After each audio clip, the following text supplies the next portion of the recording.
Didukung oleh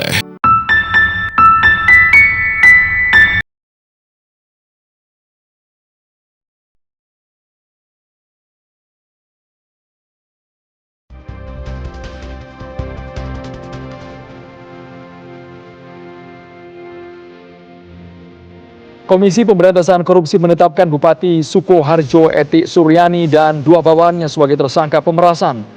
Selama beberapa tahun terakhir, Eti diketahui menerima setoran 2,93 miliar rupiah.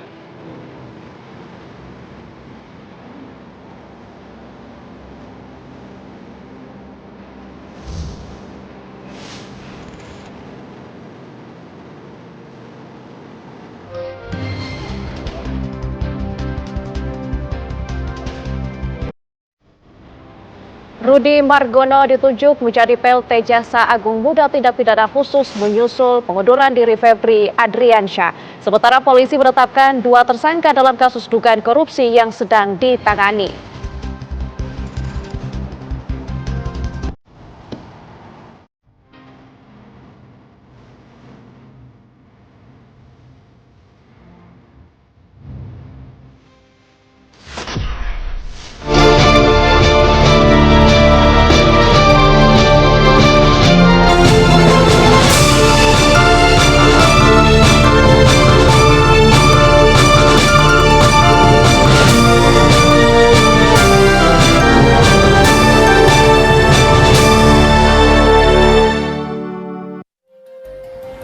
Halo, selamat sore pemirsa. Setelah gelar barang bukti 74 kg emas batangan dan uang hampir 500 miliar rupiah, Komisi 3 DPR bersama tim Kops Tindak Pidana Korupsi Polri dan Kejaksaan Agung akhirnya menetapkan FA dan pihak swasta DR jadi tersangka 3 perkara mega korupsi sekaligus. Sementara itu juga pemirsa, duel sengit Norwegia kontra Inggris akan tersaji di turnamen sejagat babak perempat final. Apakah ganasnya Erling Haaland bisa menghambat langkah The Three Lions di gelaran Pesta Bola Dunia 2026?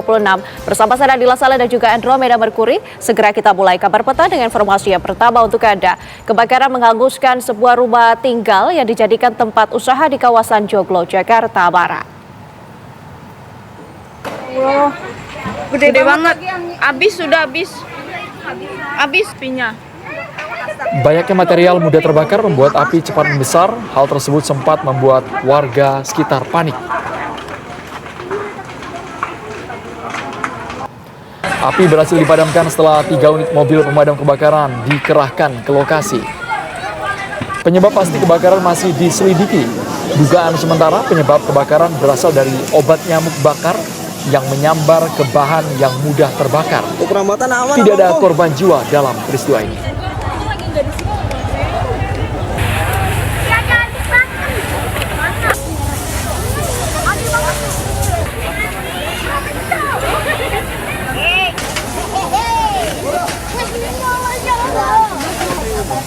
Pemirsa, kebakaran melanda 2 hektar lahan kawasan hutan produksi milik Perhutani di Lumajang, Jawa Timur. Jumat malam pemirsa, kobaran api yang membakar kawasan hutan produksi milik Perhutani di perbukitan Puncak Rangga, Desa Condro Pasirian, Lumajang terlihat sangat jelas dari permukiman warga. Terlihat kobaran api terus merembet dan meluas akibat hembusan angin kencang. Dugaan kuat kebakaran hutan dan lahan ini diakibatkan faktor alam dan juga cuaca panas. Api berhasil dipadamkan setelah puluhan petugas gabungan dari unsur Perhutani, TNI Polri, BPBD, dan relawan dikerahkan ke lokasi kebakaran.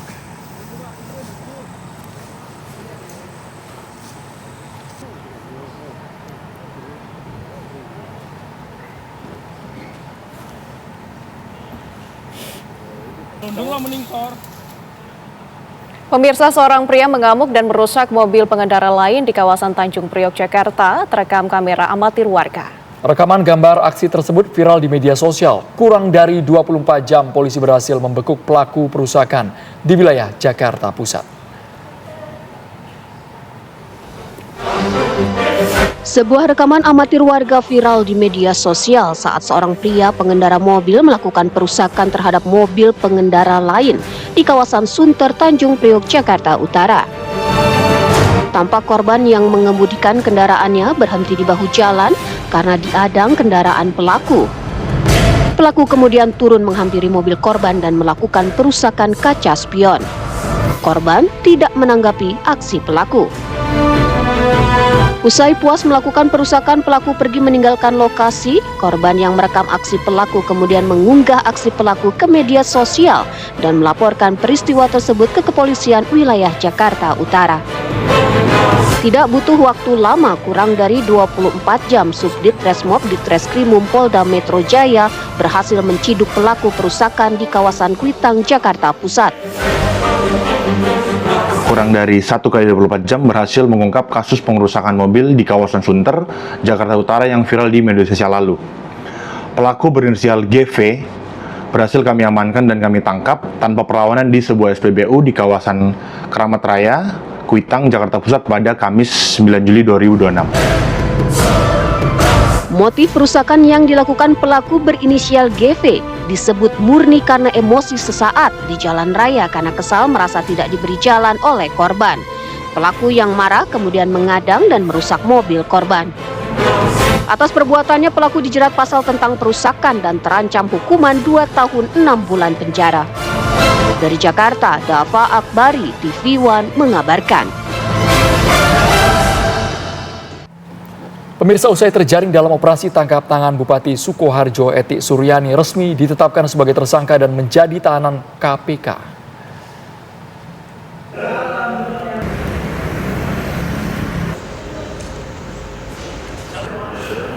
Etik turun dari ruang pemeriksaan di kantor KPK Kuningan, Jakarta Selatan pada Sabtu dini hari sekitar pukul 2.40 waktu Indonesia bagian Barat. Selain Etik, KPK juga menahan Richard Tri Handoko selaku Kepala Badan Pengelolaan Keuangan Daerah Pemerintah Kabupaten Sukoharjo dan Tri Mulyo yang juga aparatur sipil negara ASN di lingkungan Pemerintah Kabupaten Sukoharjo. Etik dan 2 tersangka lainnya dibawa ke rutan KPK cabang Gedung Merah Putih. Diketahui Etik, Richard, dan Tri merupakan para pihak yang diamankan KPK dalam operasi tangkap tangan OTT di wilayah Solo Raya pada Kamis 9 Juli 2026.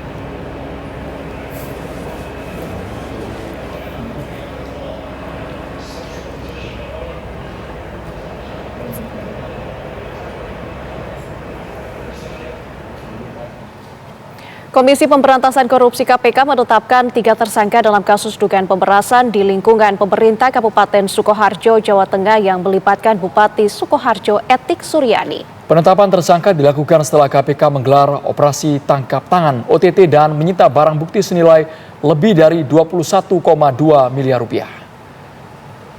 Bahwa saudara ETS selaku Bupati Sukoharjo periode 2021-2025 dan 2025-2030 menerbitkan surat keputusan atau SK Bupati tentang penerimaan dan besarannya pembayaran insentif pemungutan pajak daerah dan SK Bupati tentang penerimaan dan besarannya pembayaran insentif pemungutan retribusi daerah pada Badan Pengelolaan Keuangan Pendapatan dan Aset Daerah BPKAD Kabupaten Sukoharjo tahun 2026.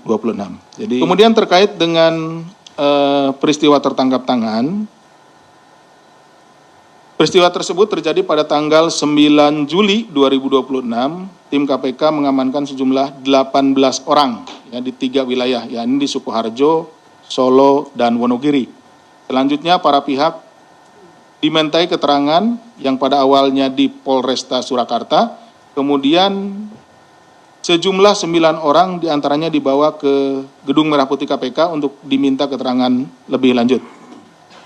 Dalam kegiatan penyelidikan tertutup ini, tim KPK juga turut mengamankan barang bukti dengan total mencapai 21,2 miliar dengan rincian sebagai berikut. Uang tunai 6,4 miliar, uang dalam bentuk valuta asing senilai kurang lebih 7,5 miliar rupiah dengan rincian. Berdasarkan kecukupan bukti permulaan yang sah, KPK kemudian menaikkan perkara dugaan tindak pidana korupsi terkait pemerasan di Pemkab Sukoharjo ini ke tahap penyidikan dan menetapkan 3 orang sebagai tersangka, yaitu 1 saudari ETS selaku Bupati Sukoharjo periode 2025-2030. 2. Saudara RCH selaku Kepala Badan Pengelola Keuangan dan Aset Daerah BPKAD Kabupaten Sukoharjo. Dan 3. Saudara TRM selaku Kepala Bagian Umum Sekretariat Daerah Kabupaten Sukoharjo. Komisi Pemberantasan Korupsi dalam konferensi pers yang digelar Sabtu siang mengungkapkan telah menetapkan 3 tersangka dalam kasus dugaan pemerasan di lingkungan pemerintah Kabupaten Sukoharjo. 1 tersangka diantaranya adalah Bupati Sukoharjo Etik Suryani. Informasi selengkapnya akan disampaikan rekan kami Rindi Salsabila yang saat ini berada di Gedung Merah Putih KPK. Selamat sore Rindi, informasi terbaru Anda di lokasi, silakan.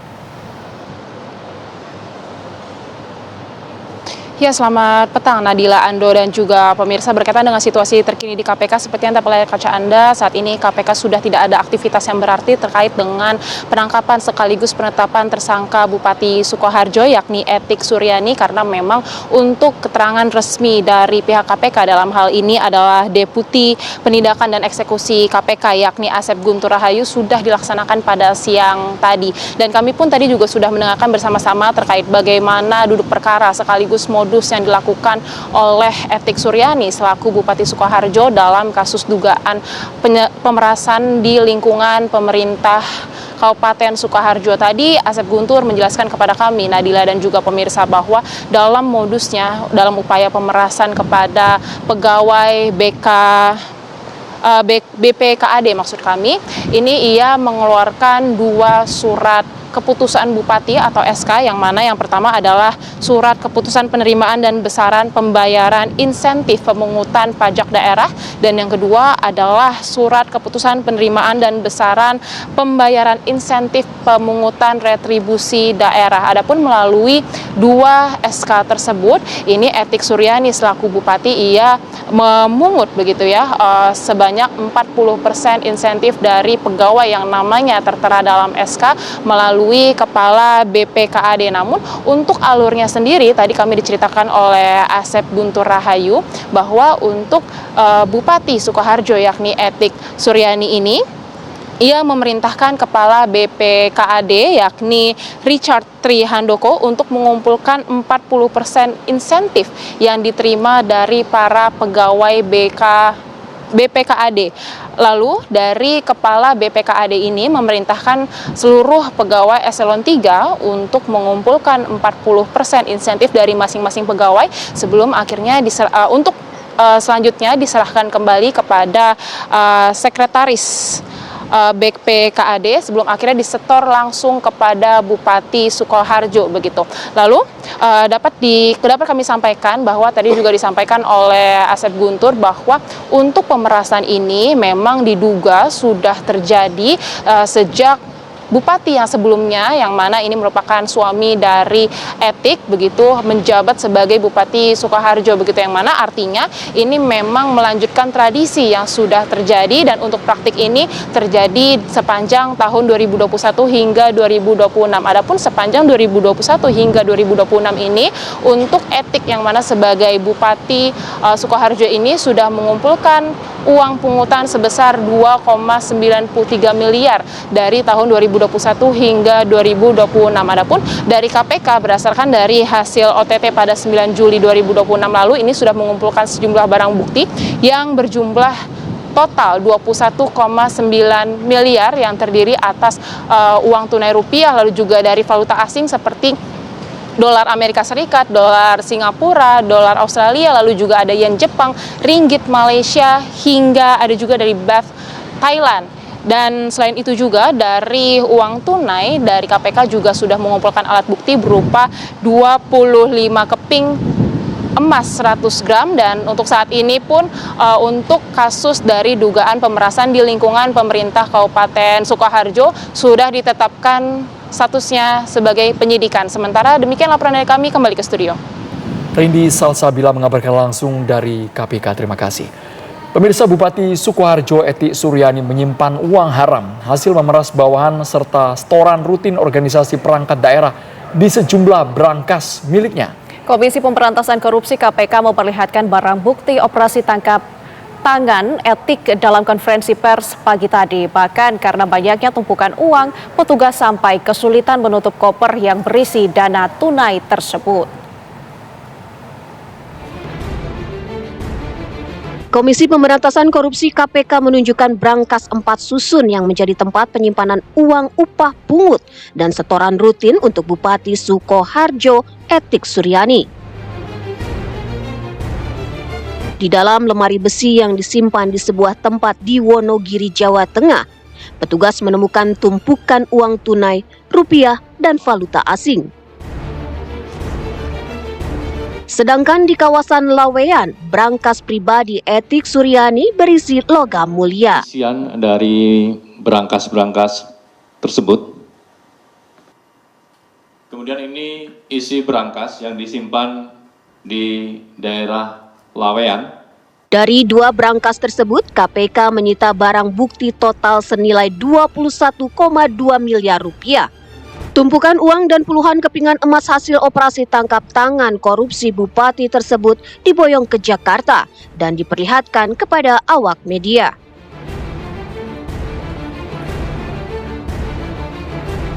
Saking banyaknya tumpukan uang haram ini, petugas KPK bahkan sampai kesulitan menutup koper sehingga terpaksa membopongnya dalam keadaan terbuka. Berdasarkan hasil pemeriksaan dan barang bukti yang dikumpulkan, penyidik menetapkan 3 tersangka dalam kasus pemerasan ini. Salah satunya adalah Bupati Sukoharjo Etik Suryani. Deputi Penindakan dan Eksekusi KPK Asep Guntur Rahayu menyebut gaya korupsi etik ini upaya melanjutkan tradisi bupati sebelumnya, Wardoyo Wijaya, yang merupakan suami etik. Dari Jakarta, Putri Sofia, Taufik Muharfan, TV One mengabarkan.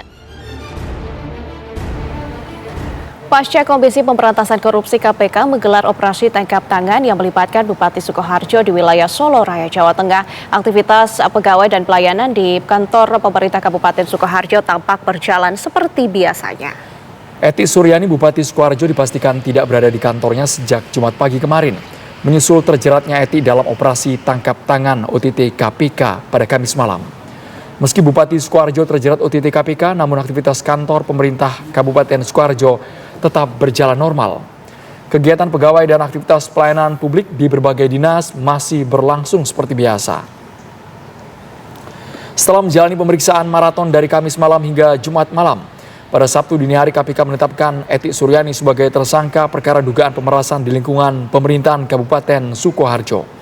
Etik kini ditahan di rutan KPK Gedung Merah Putih bersama 2 tersangka lainnya.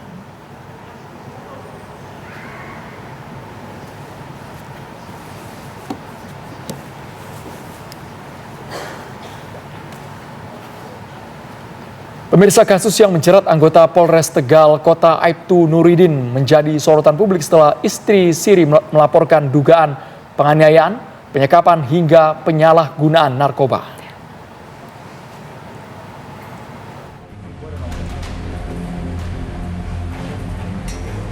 Kasus bermula dari pengakuan seorang perempuan berinisial M yang mengaku mengalami kekerasan fisik dan psikis selama menjalin hubungan dengan Aibtu Nuridin. Awal Juli, korban melaporkan dugaan penganiayaan, penyekapan, kekerasan seksual, serta dugaan penyalahgunaan narkoba ke Bareskrim Polri. Korban mengaku mengalami kekerasan sejak tahun 2023. Ia juga mengaku dipaksa konsumsi dan meracik narkoba jenis sabu. Seiring mencuatnya kasus ini ke publik, Polda Jawa Tengah mengambil langkah internal dengan menempatkan Aibtu Nuridin dalam penempatan khusus atau patsus sambil menjalankan progres pemeriksaan disiplin dan kode etik. Selain dugaan penganiayaan, penyidik Propram juga mendalami dugaan hubungan di luar pernikahan yang sah, serta dugaan penyalahgunaan narkoba. Polda Jawa Tengah juga mengungkap Aibtu Nuridin bukan pertama kali berhadapan dengan proses etik. Tahun 2010, ia pernah menjalani sidang disiplin terkait minuman keras, kemudian kembali menjalani sidang etik pada 2017 terkait hubungan dengan perempuan di luar pernikahan yang sah. Dalam 2 perkara tersebut, Aibtu Nuridin dijatuhi sanksi penempatan khusus dan demosi. Perkawinan tanpa di luar ikatan sah itu berat, termasuk penyalahgunaan narkoba. Kemudian yang bersangkutan kan sudah pernah melakukan pelanggaran, mendapatkan sidang disiplin tahun 2010, kemudian 2017 sidang kode etik, dan sekarang 2026 sidang kode etik lagi.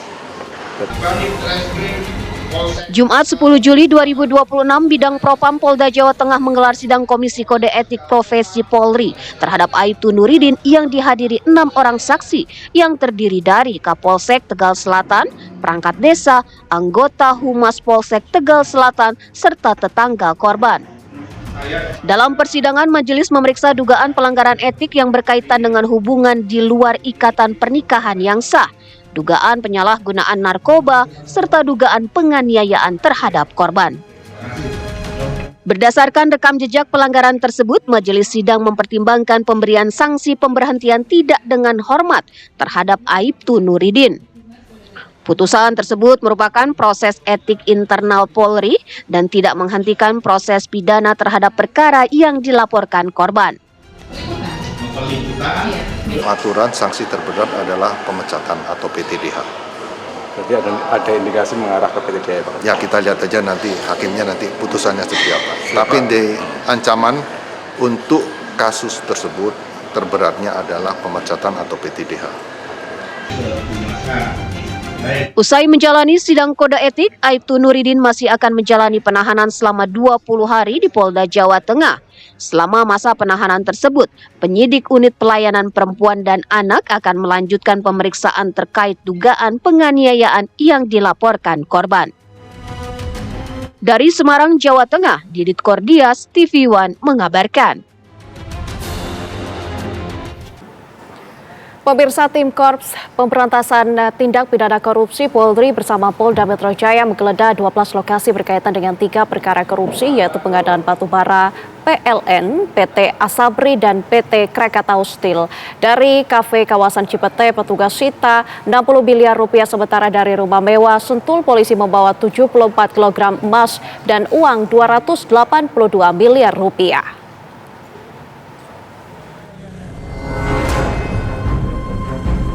Tim Korps Pemberantasan Tindak Pidana Korupsi Kortas Tipikor Polri bersama Polda Metro Jaya menggeledah sebuah kafe di kawasan Cipete dan tempat penukaran uang di Jakarta Selatan pada 8 Juli 2026. 2 lokasi yang menjadi fokus penggeledahan adalah Cafe The Clan dan Point Money Changer. Dari hasil penggeledahan di kafe, penyidik menemukan sebuah berangkas yang disembunyikan di balik lemari. Dari dalam berangkas, petugas menyita beberapa dokumen, barang elektronik, dan uang dalam pecahan rupiah, dolar Amerika Serikat, dan dolar Singapura senilai 60 miliar rupiah.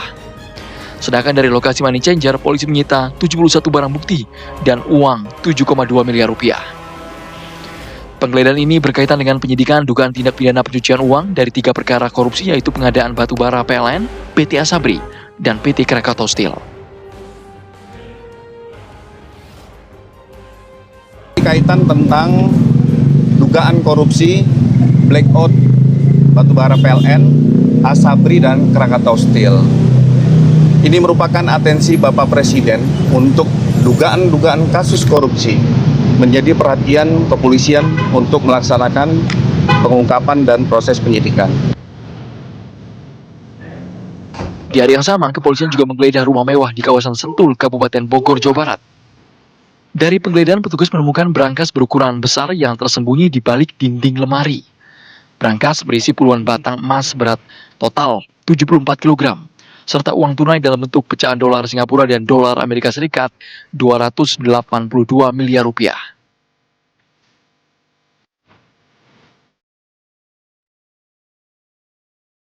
Pada 9 Juli, tim gabungan melanjutkan penggeledahan di salah satu ruko Jalan Asem 2 Cipeti, Jakarta Selatan. Puluhan anggota dari Satreskrim Polda Metro Jaya juga turut berjaga di lokasi. Dalam proses penggeledahan, penyidik sempat membutuhkan waktu untuk masuk ke ruko karena posisi pintu ruko dalam keadaan terkunci. Lokasi ini merupakan titik ke-12 dalam rangkaian penyidikan 3 dugaan kasus korupsi yang tengah ditangani Kortas Tipikor Polri. Seluruh barang bukti temuan dari sejumlah lokasi telah dibawa dengan kendaraan taktis atau rantis ke Polda Metro Jaya. Tim TV One mengabarkan.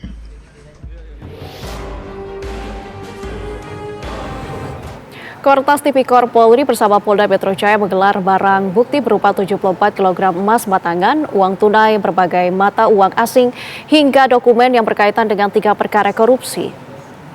Korps Pemberantasan Tindak Pidana Korupsi Kortas Tipikor Polri bersama Polda Metro Jaya melaksanakan konferensi pers terkait kasus dugaan korupsi batubara yang menyebabkan blackout Sumatera, PT Asabri hingga anak perusahaan PT Krakatau Steel. Polda Metro Jaya menyatakan penanganan perkara dilakukan melalui joint investigasi bersama Kortas Tipikor Polri berdasarkan laporan polisi yang berjalan sejak Januari 2026 silam. Hingga saat ini, penyidik telah memeriksa 15 saksi serta melakukan penggeledahan di 12 lokasi untuk mengumpulkan alat bukti. Dari hasil penggeledahan, penyidik menyita berbagai barang bukti berupa 74 kg emas batangan, uang tunai dalam rupiah, dan berbagai mata uang asing yang jumlahnya hampir 500 miliar rupiah.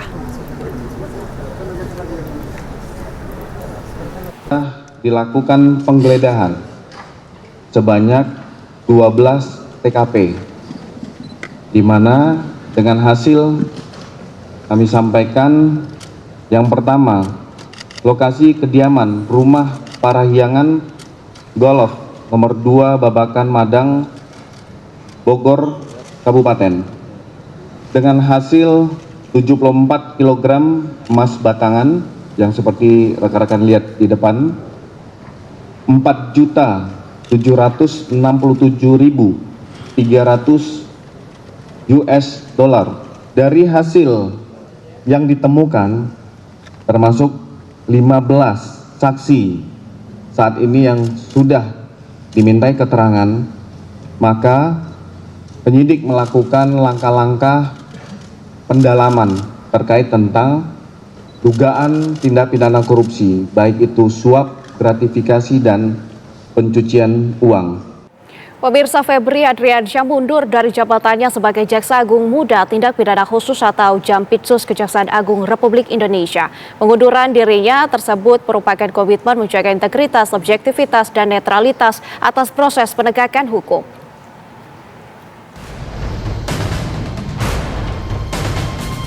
Informasi atas pengunduran diri Febri Adriansyah sebagai Jampitsus Kejaksaan Agung disampaikan oleh Kepala Pusat Penerangan Hukum Anang Supriyatna pada Sabtu dini hari. Keputusan pengunduran diri tersebut merupakan komitmen menjaga integritas, objektivitas, dan netralitas atas proses penegakan hukum. Kejaksaan Agung juga memastikan seluruh tugas penanganan perkara di lingkungan Jaksa Agung Muda Tindak Pidana Khusus atau Jampitsus berjalan normal, sesuai mekanisme yang berlaku. Ia juga menambahkan agar semua pihak harus menghormati proses hukum dan menjunjung tinggi azas praduga tak bersalah. Hari ini Sabtu 11 Juli 2026, Bapak Jaksa Agung telah menerima pengunduran diri Bapak Febri Adriansyah dari jabatannya sebagai Jaksa Agung Muda Tindak Pidana Khusus. Keputusan tersebut merupakan bentuk komitmen untuk menjaga integritas, objektivitas, dan netralitas proses penegakan hukum seiring adanya proses hukum yang sedang dilakukan oleh penyidik Kepolisian Negara Republik Indonesia. Dari Jakarta, Haikal Vandea, TV One mengabarkan. Jaksa Agung ST Burhanuddin menunjuk Jaksa Agung Muda Pengawasan Rudi Margono sebagai pelaksana tugas atau PLT Jaksa Agung Muda Tindak Pidana Khusus menyusul pengunduran diri Febri Adriansyah dari jabatan tersebut. Kita telah melaksanakan gelar perkara dan berdasarkan gelar perkara kita telah menetapkan 2 tersangka saat ini, yaitu saudara DR yang telah diduga melakukan tindak pidana pencucian uang yang diduga berasal dari tindak pidana korupsi. Kita telah kenakan pasal 4 dan atau pasal 5 junto pasal 10 Undang-Undang 8 2010 atau pasal 607 ayat 1 huruf B dan huruf C di KUHP yang baru. Kemudian kita juga telah menetapkan saudara FA dalam perkara dugaan tindak pidana korupsi dan atau tindak pidana pencucian uang dalam proses penanganan hukum oleh pegawai negeri atau oknum penyelenggara negara dalam perkara PT ASABRI dan atau tindak pidana korupsi lainnya sebagaimana dimaksud pasal 12 huruf I kecil, 12 huruf B besar tindak pidana korupsi, dan pasal 3, 4 TPPU atau Sakaran KUHP adalah 607 yang ayat 1 huruf A dan huruf B. Kemudian terhadap DR, ini telah kita lakukan penahanan sejak tanggal 10 dan saat ini penahanan ada di rutan Polda Metro Jaya. Pemirsa, Jaksa Agung ST Burhanuddin menunjuk Jaksa Agung Muda Pengawasan Rudy Margono sebagai pelaksana tugas atau PLT Jaksa Agung Muda Tindak Pidana Khusus menyusul pengunduran diri dari Febri Adriansyah dari jabatan tersebut. Langkah ini diambil sebagai upaya menjamin kesinambungan dan sinergitas pelaksana tugas, fungsi dan kewenangan di lingkungan. Berikut pernyataan PLT Jampitsus Rudy Margono. Kami secara formal akan menerima penyerahan penanganan perkara 3 perkara yang hari ini sebagai bentuk komitmen agar ada percepatan, profesionalisme dan sinergi dalam penanganan. Karena faktanya masyarakat, publik menunggu terkait dengan penyelesaian perkara seperti yang disampaikan oleh Ketua Komisi 3 tadi. Apa yang disinergikan yang penting adalah untuk kecepatan. Yang pertama, untuk pengembangan alat bukti untuk maksimalitas, kemudian pengembangan barang bukti, dan yang lebih penting adalah sinergi. Hari ini walau diserahkan kepada Jampitsus, kita tetap koordinasi sinergi dengan Kapolres Tipikor beserta jajaran agar ada kepastian dalam penyelesaiannya.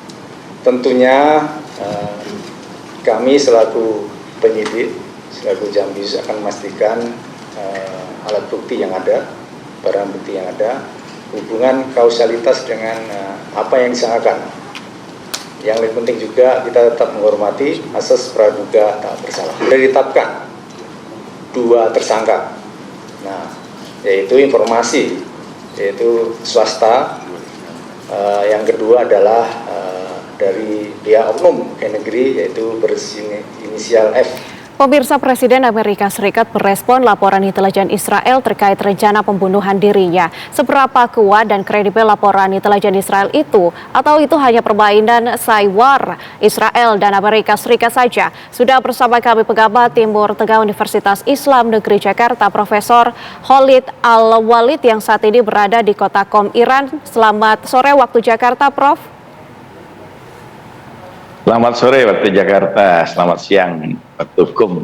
Baik, Prof, langsung saja kami ingin tahu analisa Anda sebenarnya seberapa kredibel sih klaim intelijen dari Israel bahwa Iran menargetkan Donald Trump?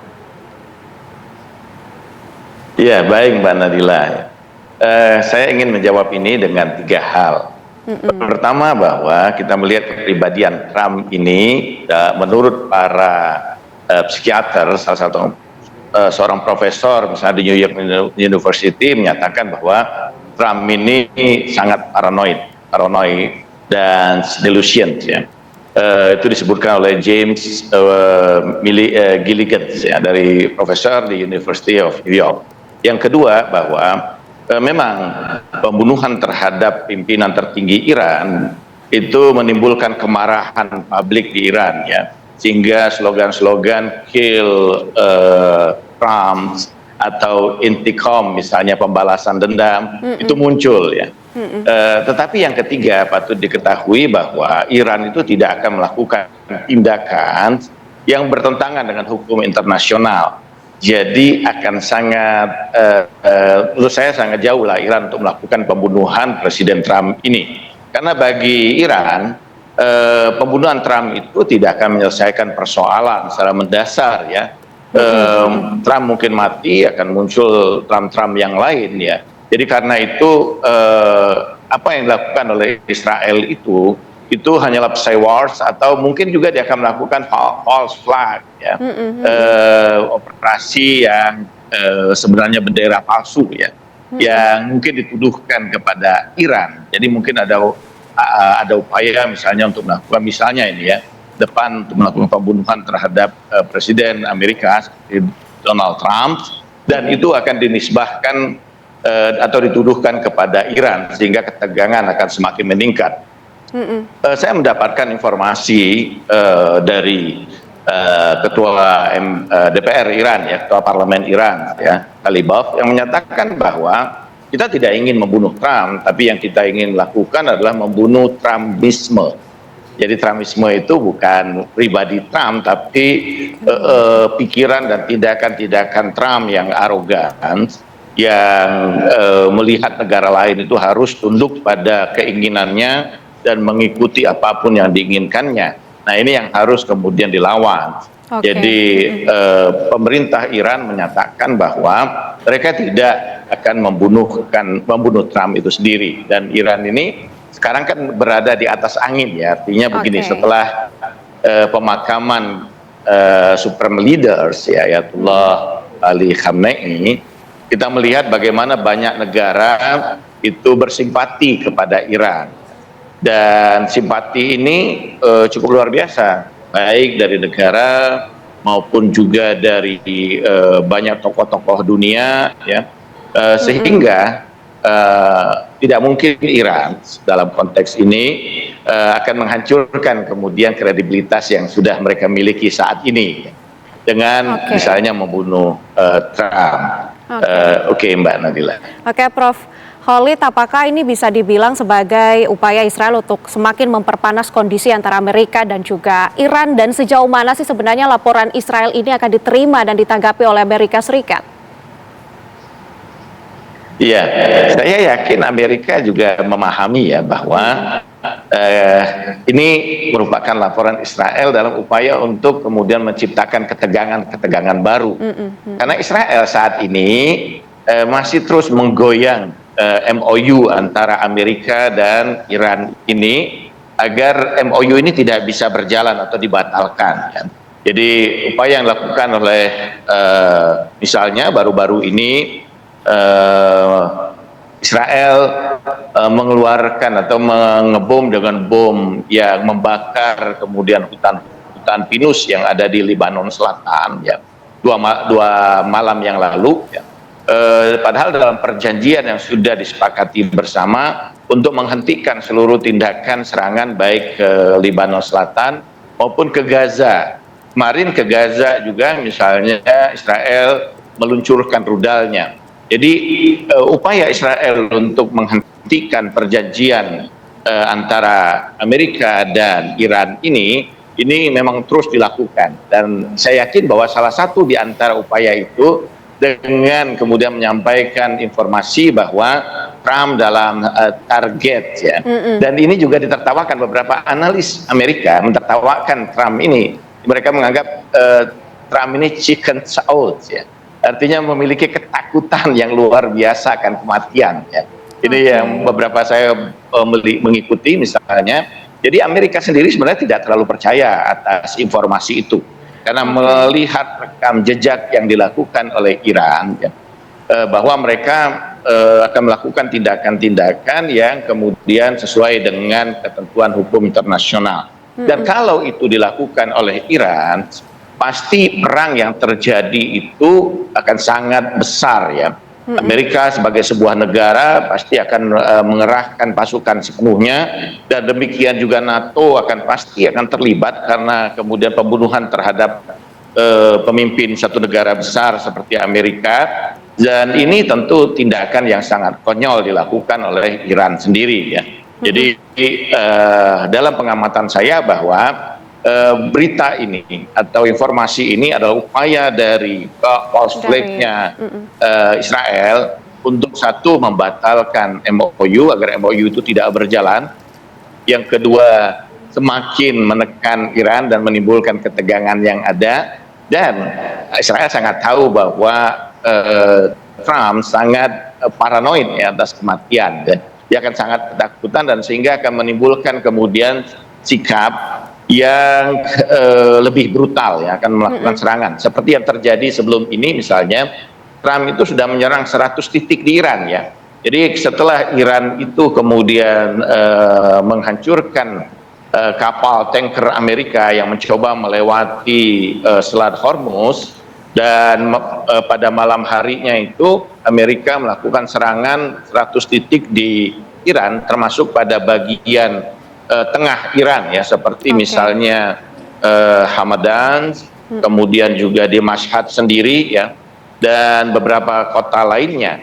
Nah, dan Iran langsung menanggapi itu dengan menyerang 3 pangkalan utama di Bahrain, Kuwait, dan di Jordan ya, dengan 85 serangan rudal. Jadi ini eskalasinya menurut saya memang eskalasi sedang mengalami peningkatan eskalasi, karena tentu kekhawatiran Trump yang terlalu berlebihan terhadap ancaman tersebut ya, dalam menghadapi ancaman itu. Nah, jadi karena itu bahwa saya yakin setelah ini misalnya seperti Pakistan atau Qatar akan berusaha untuk kemudian mencoba melakukan upaya menurunkan eskalasi ketegangan ini ya.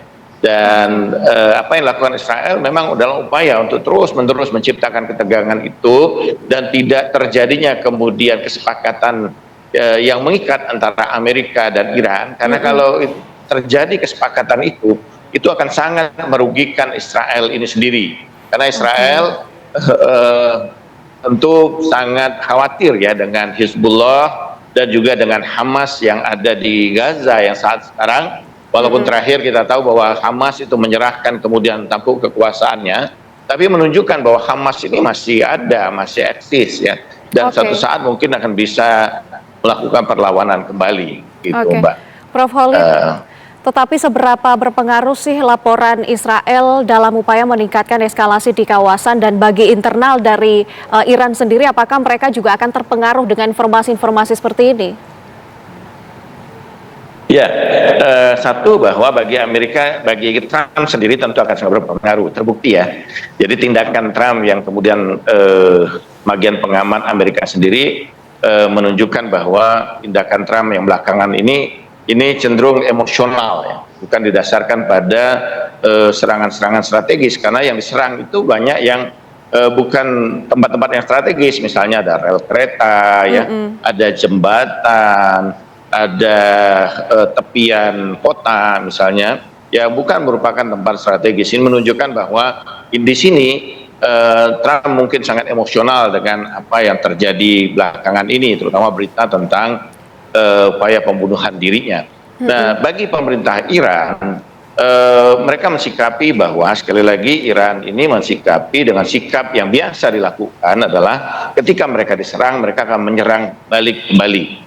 Dan itu yang terus dilakukan oleh Iran, dan mereka menunggu ya adanya kemudian upaya untuk melakukan dialog ulang sebenarnya. Baik, Prof. Khalid Al-Walid, terima kasih banyak sudah bergabung bersama kami di Kabar Petang. Sehat selalu, Prof. Terima kasih. Duel Norwegia kontra Inggris dalam laga perempat final Pesta Bola Dunia 2026 syarat gengsi sekaligus penuh kejutan. Inggris datang dengan status salah satu favorit juara, sementara Norwegia tampil betul-betul cemerlang dengan menyingkirkan tim-tim kuat. Mampukah Norwegia melanjutkan kisah sensasionalnya, atau justru Inggris yang kembali menunjukkan kelasnya sebagai calon juara dunia? Sudah bergabung bersama saya analis sepak bola Bung Erwin Fitriansyah. Bung Erwin, sehat? Bung Erwin? Alhamdulillah. Luar biasa. Langsung kami tampilkan dua mega bintang kita, Erling Haaland yang dijuluki apa sekarang? Robot, cyborg, dan sebagainya, Mas ya. Karena Alien. Alien dan juga Harry Kane. Yeah. Bagaimana analisa Anda jelang nanti dini hari? Ya, kita ngomongin dulu Erling Haaland ini lagi hot banget gitu ya.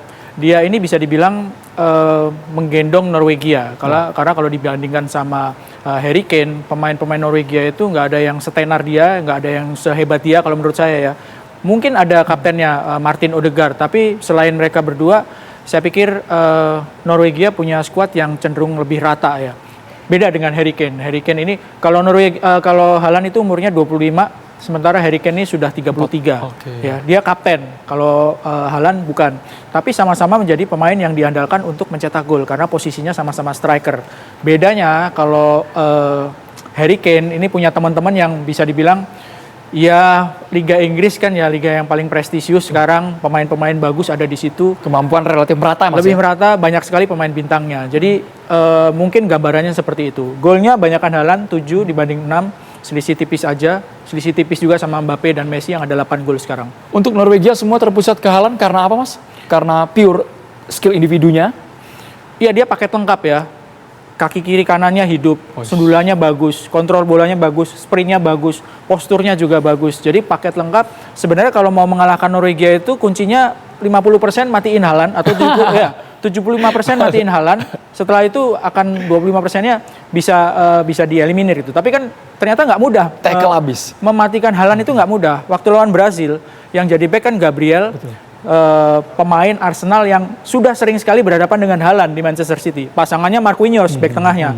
Back juara Liga Champions 2 musim berturut-turut. Tetap aja kebobolan 2 gol sama Haaland. Ketar-ketir juga, Mas ya? Iya, pasti ada rasa was-was juga karena ya pasti pemain-pemain Inggris terutama di lini belakang sudah tahu bagaimana berbahayanya Haaland. Dan yang menarik adalah beberapa pemain Inggris kan teman satu timnya di Manchester City. Salah satunya John Stones, pemain back tengahnya juga. Jadi tahu persis bagaimana sebenarnya pola permainan dari Haaland, tapi kita akui Haaland bukan hanya kuat secara body, skill, tapi juga eksekusinya sangat rapi dan tenang. Ya Mas ya? Tiba-tiba sudah menyusup ke depan, bola datang dan langsung tidak ada yang menduga. Ya, di pertandingan lawan Brazil dia cetak 2 gol. Waktu lawan Pantai Gading di 32 besar dia juga cetak gol. Itu kan nggak seperti Haaland di Manchester City, dia jalan pelan-pelan kayak orang yang males gitu. Tahu-tahu muncul di depan gawang cetak 2 gol lawan Brasil, dan itu yang membuat orang terkejut. Seperti misalnya dia cetak gol di menit 70 gitu. 69 menit kayaknya nggak ngapa-ngapain gitu. Tapi begitu masuk menit 70 dapat 1 peluang, dia cetak gol. Itu yang membuat Haaland semakin berbahaya di Piala Dunia sekarang. Oke, itu individualan. Sekarang kita bergeser ke Inggris. Harry Kane yang diidolakan, sebenarnya bukan hanya Harry Kane, ada juga Jude Bellingham, tapi kita fokus ke Harry Kane. Bagaimana membaca materi pemain ini, Mas Erwin? Ya, Harry Kane itu mirip sebetulnya sama Haaland. Dia datang dengan status dia juara Bundesliga sama Bayern Munchen. Dia DFB Pokal juga juara. Dia banyak sekali cetak gol di kompetisi, dan dia sekarang menjadi pemimpin kapten buat Inggris. Cuma beda gaya, agak beda gayanya. Dan Harry Kane bilang bahwa saya nggak mau disama-samain sama Haaland gitu, karena gaya saya beda gitu. Saya respect sama Haaland, tapi gaya kita beda. Sementara kalau Harry Kane itu dia kadang-kadang mundur sampai ke tengah lapangan, dia yang kasih bola, ya dia kasih umpan. Waktu Inggris lawan Meksiko itu yang ngasih umpan salah satu gol dari Jude Bellingham itu Harry Kane. Jadi nggak cuma jadi target man aja, tapi dia juga bisa mundur sampai ke tengah, dia bagi bola, dia narik orang back lawan, dia bagi bola gitu. Oke, sekarang kita akan perdalam skuad masing-masing negara. Kita terlebih dahulu menampilkan ini skuad dari Norwegia, boleh kita tampilkan? Norwegia dengan formasi biasanya 4-2-3-1 ya Bung Erwin. Sejauh ini menggunakan 4-2-3-1. Memang Haaland terpusat di lini depan, tapi di lini tengah juga gelandangnya luar biasa, Odegaard, Bob, dan juga Nusa. Ya, ini pemain-pemain yang bermain di Liga Inggris terutama ya. Ada Oscar Bob pernah bermain di Manchester City juga, Odegaard, Haaland. Dan penampilan penjaga gawang Nyland waktu di pertandingan menghadapi Brasil ini luar biasa. Dia tepis penalti dan dia bisa mempertahankan gawang dari Norwegia. Hanya kebobolan 1 gol lewat penalti dari Neymar. Sebelumnya dia juga bisa tahan penalti. Nomor 8 meleset ya Mas ya, Brasil. Iya. Jadi artinya ini mungkin skuad terbaik dari Norwegia ya. Nggak banyak pilihan di pemain cadangan yang kualitasnya sama seperti ini tuh nggak terlalu banyak, nggak seperti Inggris gitu. Secara beban permainan juga sepertinya Norwegia akan jauh lebih lepas, tidak ada tuntutan untuk sampai ke fase perempat final, semifinal mungkin ya Mas ya. Dan itu membuat di lapangan jauh lebih performanya lebih impresif atau gimana? Ya bisa jadi seperti itu ya. Mereka sudah sampai ke babak perempat final, mereka datangnya itu ngalahin Brasil, itu saya pikir menjadi salah satu motivasi besar gitu ya buat Norwegia. Kemudian kita akan tampilkan bagaimana skuad dari tim Inggris yang beberapa kali menggunakan formasi seingat saya 4-3-3. Ya. Mereka pakai 4-2-3-1 ya. Juga ya, ini pakem memang ya, pakemnya 4-2-3-1. Ada Ezri Konsa, ada John Stones di belakang. Yang mungkin rawan ini posisi bek kanan. Karena kan Kwanzaa kena kartu merah, Reece James baru sembuh dari cedera. Tapi selain ini masih banyak pemain. Misalnya di sayap kiri Anthony Gordon bisa tukar sama Marcus Rashford, ya. Noni Madueke di sayap kanan bisa tukar sama Bukayo Saka. Tapi selain itu pakemnya Thomas Tuchel ini seperti ya yang ada di sini. Kalau melihat serangan dari Norwegia lebih sering serangan atas atau sisi kanan sisi kiri, Mas? Rata sih ya. Rata dan sangat mengandalkan Haaland. Waktu menghadapi Brasil kan seperti itu. Dari sayap kiri, crossing, Haaland sundul, selesai. Lalu Haaland bawa sendiri di luar kotak penalti, dia dari jauh, tendang jari jauh, masuk. Jadi artinya pemain Inggris ya, Konsa, Stones, bahkan dari Declan Rice atau Elliot Anderson ini juga harus mewaspadai, terutama Odegaard dan Haaland. Itu yang harus diwaspadai. Kita punya ada 4 pemain kunci, baik itu dari Norwegia dan juga Inggris. Berikut kami tampilkan untuk Anda, pemirsa. Inilah 4 pemain kunci Norwegia kontra Inggris. Ya, Erling Haaland jadi striker, di belakangnya ada Martin Odegaard. Ini sama nih. Jadi Erling Haaland di posisi nomor 9, Martin Odegaardnya di belakang, sama kayak Harry Kane. Harry Kane juga sama Jude Bellingham tuh posisinya sama persis. Saling mengisi, Mas ya? Iya, bedanya mungkin Jude Bellingham lebih produktif ya dibanding dengan Martin Odegaard. Waktu lawan Meksiko dia cetak 2 gol, salah satunya assist dari Harry Kane. Jadi 2 orang pemain yang ada di posisi depan dari Inggris bisa menjadi pemain yang lebih produktif dibandingkan Haaland dan Odegaard. Tapi itu tadi bahwa Erling Haaland sepertinya mudah gitu ya untuk mematikan Norwegia, matikan Haaland, Norwegia macet. Tapi sesuatu yang mudah itu nggak gampang untuk dilakukan. Itu dia, Mas ya. Kalau prediksi dari Bung Erwin, pola permainan Norwegia kontra Inggris dini hari nanti, apakah Norwegia akan memberikan kejutan lagi seperti mengalahkan Brazil? Kejutan itu tetap ada ya, tetap bisa terbuka ya. Mereka sama-sama pasti pengen menang, udah di fase ini. Tapi saya pikir Norwegia akan menghadapi lawan yang lebih berat dibandingkan Brasil. Karena itu tadi bahwa banyak pemain Inggris yang sudah hafal dari gaya dari Haaland dan Odegaard, dan kualitas pemain kalau menurut saya Inggris lebih baik dibandingkan Brasil sekarang ini. Jadi racikan bermain di Manchester City bisa jadi dibocorkan sama teman-teman di Inggris ya? Ya paling tidak kan udah tahu gayanya masing-masing ya. Entah itu pemain dari Manchester City atau pemain-pemain lain yang memang udah hari-hari ketemu Haaland kalau di Liga Inggris kan. Tapi sepanjang gelaran Pesta Bola Dunia 2026 ini, Mas Erwin, ada tidak yang menurut Anda ini di luar dugaan, mulai dari mungkin komposisi tim, materi pemain, dan juga hasil yang saat ini sudah mulai mengkerucut 8 besar dan sebentar lagi akan ke semifinal? Hasil yang mungkin di awal-awal ketika Jerman kalah dari Paraguay itu mungkin cukup mengejutkan ya. Terus ketika Argentina itu hampir kalah dari Mesir, itu menurut saya juga cukup mengejutkan. Dan harus bersusah payah sebelumnya kan, lawan Cape Verde, Argentina itu juga menurut saya cukup mengejutkan. Meskipun Argentina tetap bisa survive ya. Kalau kita lihat posisi bagan, memang penentuan juga ketika Norwegia kontra Inggris, siapapun yang menang siap menghadapi Argentina Swiss. Bukan bermaksud untuk meremehkan, tapi peluangnya sepertinya di atas kertas Argentina jauh di atas Swiss ya, Mas ya?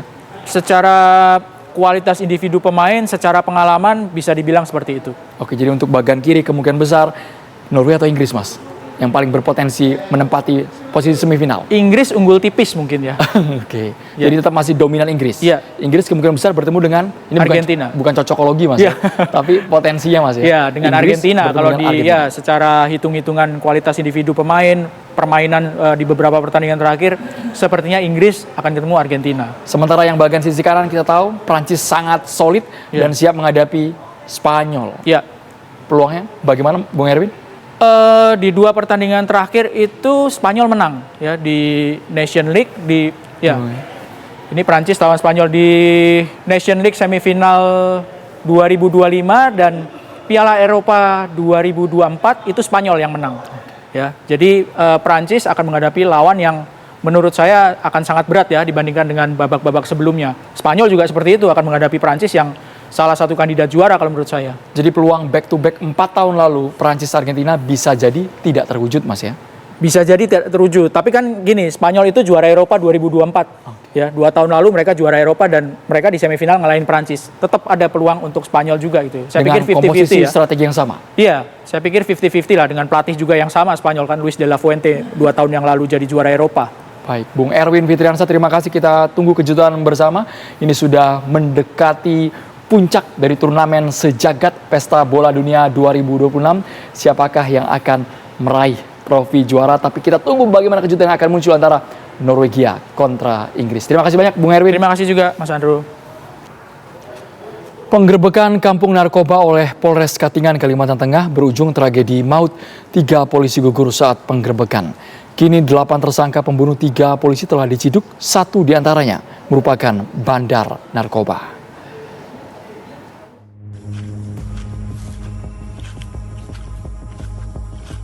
Tim gabungan Polda Kalimantan Tengah dan Bareskrim Mabes Polri berhasil menangkap 8 pelaku yang diduga terlibat dalam penyerangan, penyiksaan hingga pembunuhan 3 personel Satres Narkoba Polres Katingan di Desa Tumbang Kalemei, Kabupaten Katingan.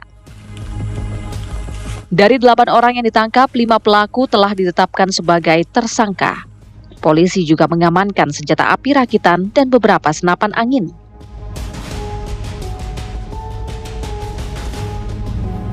Sementara itu, 3 buronan baru diringkus dalam pelariannya. Salah satu pelaku berinisial B merupakan bandar narkoba dan 2 lainnya adalah warga yang turut terlibat dalam penyerangan anggota Polres Katingan. Ketiganya dibawa ke Rumah Sakit Polri Jakarta untuk menjalani perawatan medis usai ditembak lantaran melawan petugas saat diciduk di tempat persembunyiannya di Samarinda, Kalimantan Timur. Jadi ada salah satu yang merupakan bandar, kemudian 2 lainnya itu merupakan yang ikut terlibat dalam pembunuhan. 3 pelaku ini ditangkap di Samarinda. Satu persatu fakta baru dalam kasus penyerangan anggota Satres Narkoba Polres Katingan terkuak. Mereka diduga disiksa secara sadis menggunakan senjata tajam dan tumpul hingga tewas. Sebelum akhirnya jasadnya dibuang ke sungai untuk menghilangkan jejak. Ketiga korban yang gugur yaitu Aibda Yudi Perdana, Bribda Nopandri, dan Aibtu Sumaryanto. Dengan karakter luka-luka seperti itu, ya dugaan kuatnya karena memang kekerasan, penganiayaan atau penyiksaan istilahnya. Kalau istilah kedokterannya ya kita kena benda tumpul, retak tulangnya, retak tengkoraknya, ada darah. Yang itu darah di bawah kulit, di atas tulang, itu mencerminkan dia masih hidup. Itu dilakukan tindakan kekerasan karena ada beberapa saksi yang sudah kita amankan.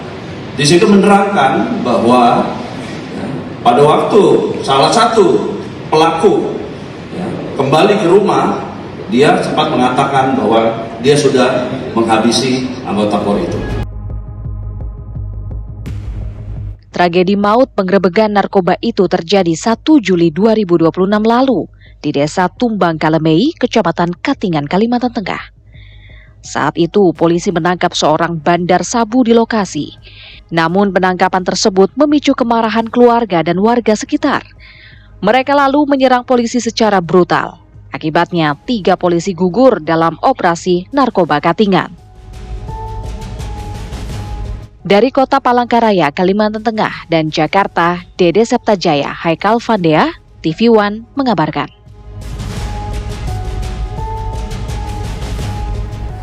Terdakwa kasus pencemaran nama baik Presiden ke-7 Joko Widodo, Tifauziah Tiasuma atau Dr. Tifa menilai surat dakwaan jaksa mengandung 2 kelemahan utama, yakni error in objecto dan error in persona dalam nota keberatannya. Namun kubu Jokowi Andi Azwan menganggap bahwa Dr. Tifa sesungguhnya tidak punya bukti kuat dalam persidangan.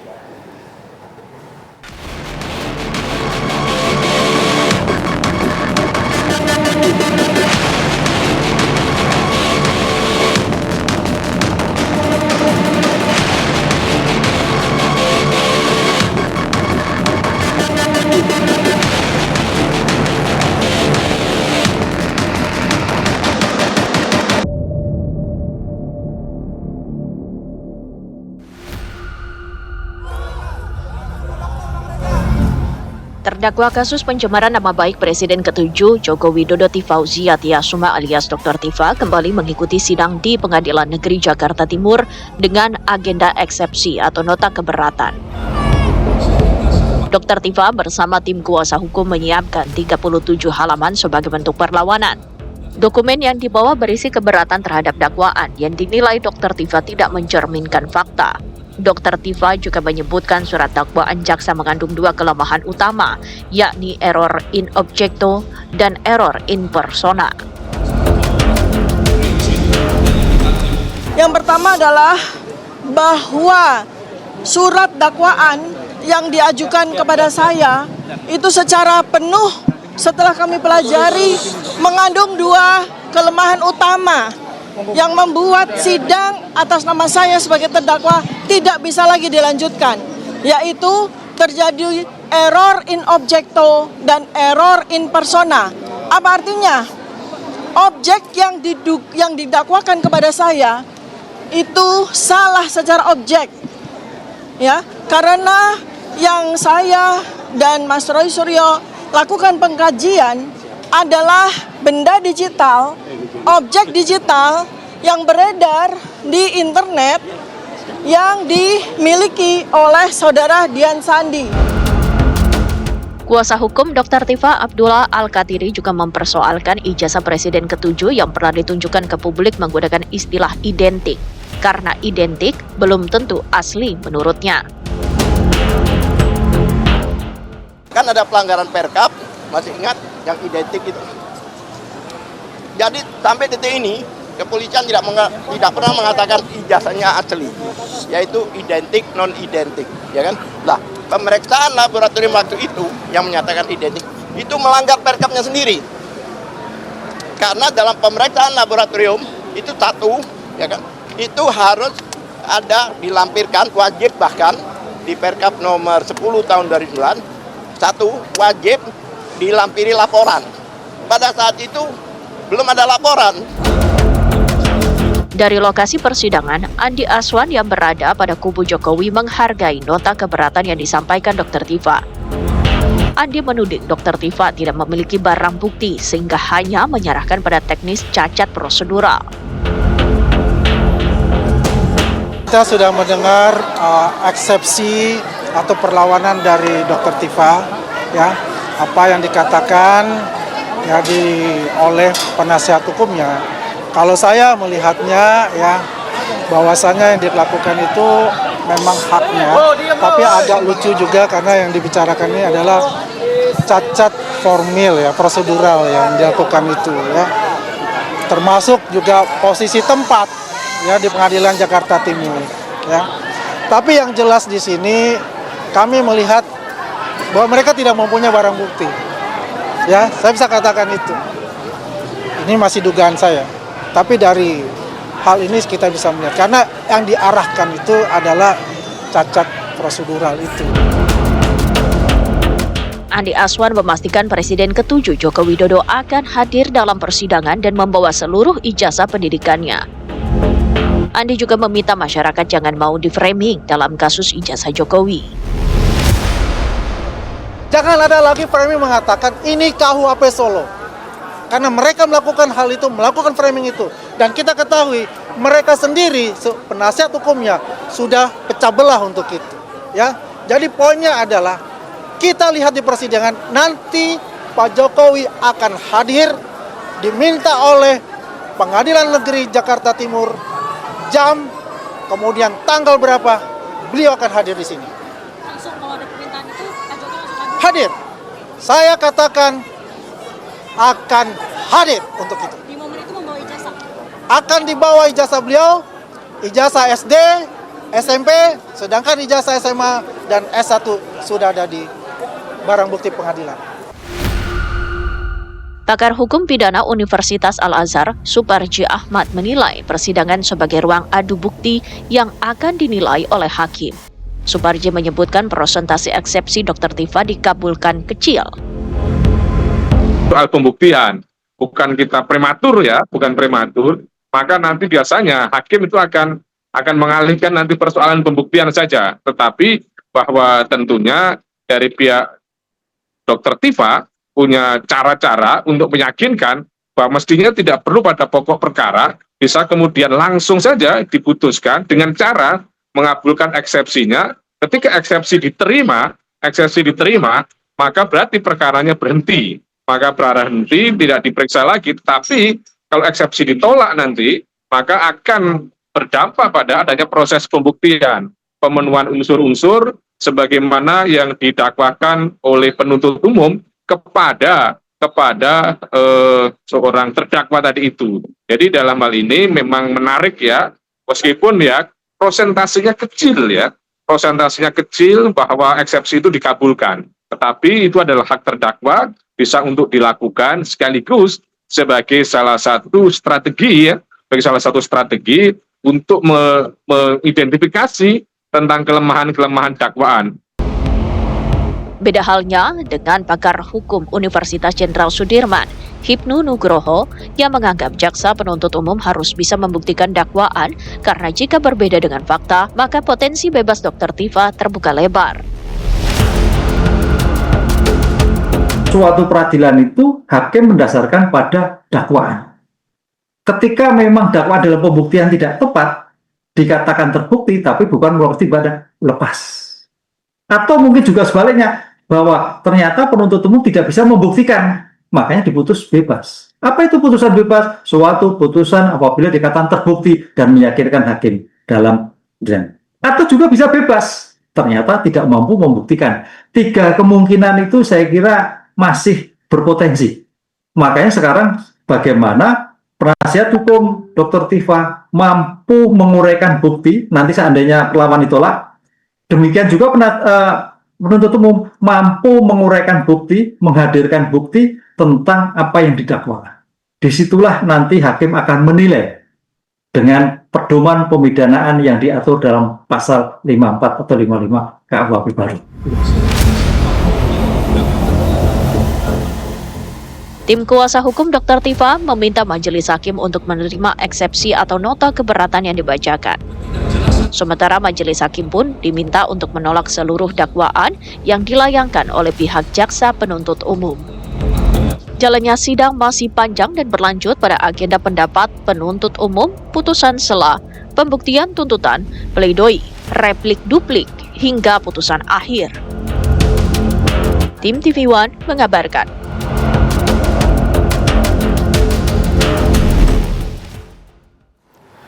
Jaksa Penuntut Umum Komisi Pemberantasan Korupsi KPK menuntut Gubernur Riau nonaktif Abdul Wahid dengan pidana penjara 8 tahun 6 bulan dalam perkara dugaan pemerasan di lingkungan Dinas PUPR PKPP Riau.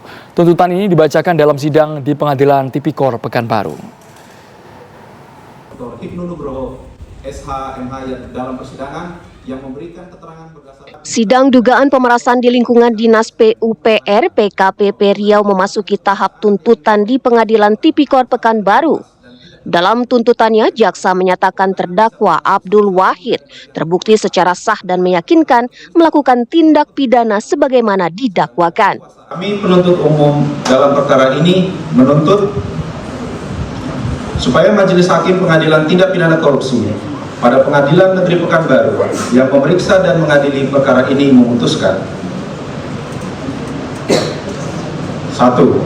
Menyatakan terdakwa Abdul Wahid telah terbukti secara sah dan meyakinkan bersalah melakukan tindak pidana korupsi secara bersama-sama.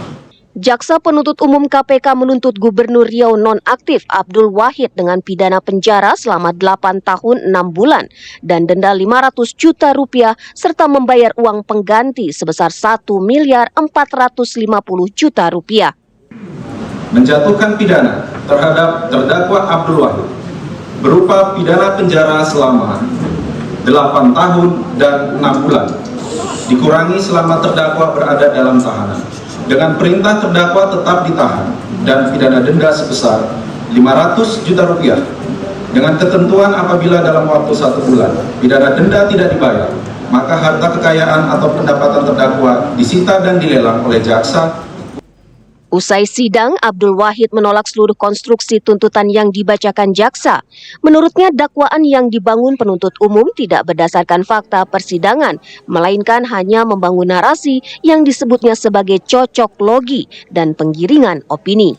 Apa yang disampaikan oleh jaksa tentang dakwaannya, lagi-lagi saya melihat bahwa dalam dakwaannya hanya membangun narasi.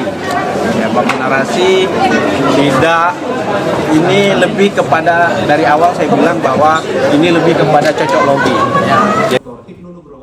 Sidang dugaan pemerasan di lingkungan Dinas PUPR PKPP Riau dihadiri langsung 3 terdakwa, yaitu Abdul Wahid, Arif Setiawan, dan Dani Nur Salam. Dalam tuntutannya, jaksa menyebut Abdul Wahid mendapat tuntutan paling berat karena dinilai tidak kooperatif, tidak berterus terang selama pemeriksaan, serta terbukti menerima bagian terbesar dari dugaan hasil tindak pidana. Sidang akan kembali digelar pada 24 Juli mendatang dengan agenda pembacaan nota pembelaan atau pledoi dari para terdakwa sebelum majelis hakim menjatuhkan putusan dalam perkara dugaan pemerasan di lingkungan Dinas PUPR PKPP Riau. Dari Pekanbaru Riau, Muhammad Arifin, Fajar Ramadan, TV One mengabarkan. Kembali di kabar petang, pemirsa, menjelang tahun ajaran baru 2026-2027, aktivitas belanja perlengkapan sekolah meningkat di sejumlah daerah. Namun pemirsa, di tengah ramainya pengunjung, tidak semua pedagang merasakan lonjakan penjualan yang sama.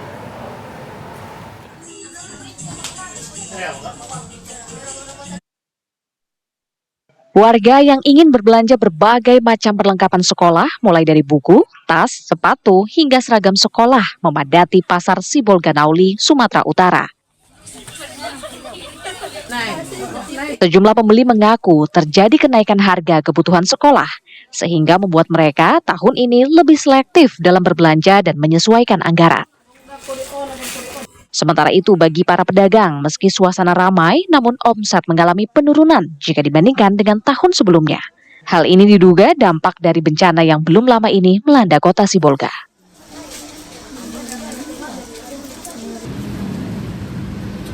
Keramaian terjadi di Blok G Pasar Tanah Abang, Jakarta. Toko-toko bordir diserbu orang tua yang ingin membuat bordir nama serta memasangnya pada seragam anak mereka. Di sini pembuat bordir nama sekaligus pemasangannya dibanderol dengan harga Rp10.000. Meski pelanggan silih berganti, namun pembordir mengeluhkan turunnya penjualan dalam 2 tahun belakangan. Di toko alat tulis Jalan Simolo Utara Raya, mengalami peningkatan pengunjung yang cukup signifikan dalam seminggu belakangan. Peningkatan transaksi per hari mencapai 50%. Nilai belanja per orang pun meningkat tajam. Jika di hari biasa warga menghabiskan Rp50.000, menjelang tahun ajaran baru, satu warga bisa berbelanja hingga Rp500.000. Karena ramainya pembeli, toko ini bahkan buka sejak pukul 6 pagi. Dari Sibolga, Sumatera Utara, Jakarta, dan Surabaya, Jawa Timur, tim TV One mengabarkan. Menjelang hari pertama masuk sekolah, pengunjung banyak berburu peralatan sekolah di Pekan Raya Jakarta yang masih berlangsung hingga hari Minggu esok. Ya, pemirsa, berikut laporan reporter Virgi Dainas dan juru kamera Dudi Ardian dari J-Expo Kebayoran, Jakarta. Ya, pemirsa, hari ini kami berada di Pekan Raya Jakarta 2026. Tersisa 2 hari lagi untuk Anda dan keluarga Anda datang ke PRJ 2026 dengan hanya tiket Rp60.000. Anda bisa masuk ke seluruh akses yang ada di PRJ. Nah, kali ini saya berada di Daily Bookstore. Ini adalah tempat buku yang dimana mereka ini menjual peralatan-peralatan sekolah, dan ramai sekali warga Jakarta, khususnya orang tua yang datang ke sini untuk membelikan anaknya alat-alat sekolah, karena memang nanti hari Senin ini adalah hari pertama masuk sekolah setelah libur panjang kemarin. Pekan Raya Jakarta dipenuhi beragam gerai penjualan. Salah satunya adalah gerai alat tulis dan perlengkapan sekolah yang ramai didatangi pengunjung. Menjelang tahun ajaran baru, banyak orang tua memanfaatkan beragam promo dan potongan harga untuk membeli kebutuhan sekolah anaknya. Salah satu gerai menawarkan potongan hingga 25% untuk seluruh produk. Ada pula promo beli 3 gratis 1 untuk pembelian buku tulis. Mbak Sela, ini kan PRJ ramai banget, tinggal besok terakhir. Ini saya lihat beli-beli alat sekolah, ini sebenarnya buat apa sih? Kebetulan kan besok hari Senin udah mulai sekolah nih anak-anak, jadi kita kejar tayang buat beli alat-alat sekolah gitu aja sih. Pertanyaannya Mbak, kan banyak toko alat sekolah, tapi kenapa belinya malah di Pekan Raya Jakarta? Kebetulan karena weekend juga, ya jadi terus kalian mau beli-beli yang lain juga, jadi kan PRJ ya lumayan one stop shopping dan promo-promonya lumayan sih. Nah, tidak hanya itu juga, di PRJ nanti hari ini akan ada beberapa artis ibu kota yang juga akan hadir, seperti dari timur aja ada Tonton Karibo yang akan mengajak warga Jakarta bergoyang ala timur, dan juga ada Juicy Lizzy yang nanti juga akan menutup acara Pekan Raya Jakarta untuk hari ini, dan besok nanti juga akan ada artis-artis dari tanah air yang juga akan meramaikan Pekan Raya Jakarta 2026 kali ini. Dari Jakarta, Virgi Dainastudi, tim TV One mengabarkan. Pemirsa, suasana kawasan Jalan Asia Afrika dan Jalan Braga, Kota Bandung meriah dengan digelarnya Asia Afrika Festival 2026. Ribuan warga memadati kawasan Jalan Asia Afrika sejak pagi untuk menyaksikan Karnaval Budaya yang menjadi acara utama Asia Afrika Festival 2026. Karnaval ini menampilkan delegasi dari berbagai negara Asia dan Afrika. Para peserta memperagakan busana tradisional serta menampilkan beragam atraksi seni dan budaya yang mencerminkan kekayaan dan keberagaman masing-masing negara. Tidak hanya menyuguhkan Karnaval Budaya, Asia Afrika Festival 2026 juga diisi dengan beragam kegiatan lain. Di antaranya ada pasar kuliner UMKM di Jalan Braga Pendek, pasar kreatif, pameran seni, pertunjukan budaya, hingga pemutaran film yang digelar di sejumlah titik di kawasan Asia Afrika dan Braga.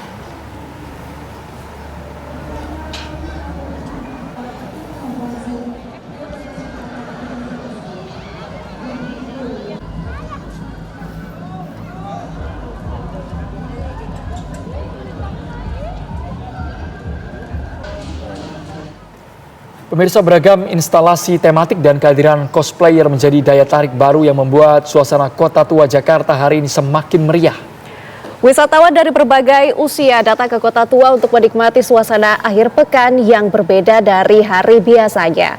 Beragam instalasi tematik menjadi magnet bagi pengunjung. Banyak warga yang mengantre untuk berfoto, termasuk di depan instalasi raksasa yang menjadi ikon.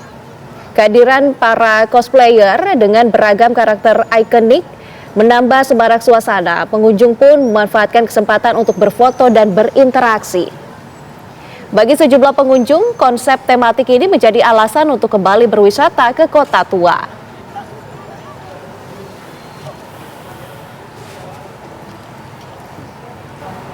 Usai sudah kabar petang hari ini, saya Andromeda Merkuri. Dan saya Nadila Saleh mewakili segenap kru yang bertugas pamit undur diri. Terima kasih atas perhatian Anda. Sampai jumpa.